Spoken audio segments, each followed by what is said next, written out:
तुम्ही पाहत आहात MCN न्यूज मराठी।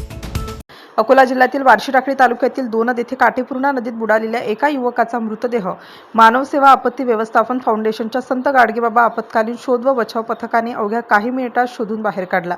पथकाच्या तत्पर आणि धाडसी कामगिरीमुळे परिसरातून त्यांचे कौतुक होत आहे। बार्शी टाकळी तालुक्यातील दोनद येथील आसरामाता देवस्थान परिसरात शनिवार 27 जून 2026 रोजी ही दुर्दैवी घटना घडली। ज्ञानेश्वर दादाराव सोळंके वय 35 वर्ष, राहणार सिरसो गायरान, तालुका मूर्तिजापूर, जिल्हा अकोला असे या दुर्घटनेत मृत्युमुखी पडलेल्या युवकाचे नाव आहे। ते कुटुंबियांसह देवदर्शन आणि रोठासाठी आले होते।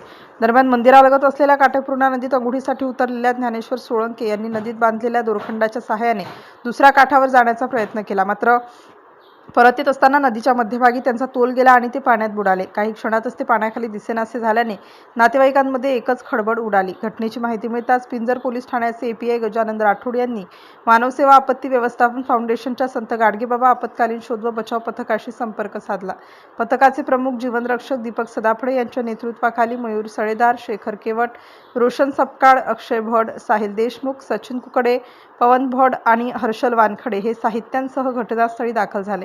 पथकाने तातडीने शोध मोहीम सुरू करत नदीपात्राचे ट्रेसिंग केले आणि अल्पावधीतच नदीच्या तळाशी असलेला मृतदेह शोधून बाहेर काढत तो पोलिसांच्या ताब्यात दिला। या दुर्दैवी घटनेमुळे परिसरात हळहळ व्यक्त होत असून या दुर्घटनेचा अधिक तपास पोलीस प्रशासन करीत आहेत। MCN न्यूज मराठी करिता विश्वास कुटे, बार्शी टाकळी।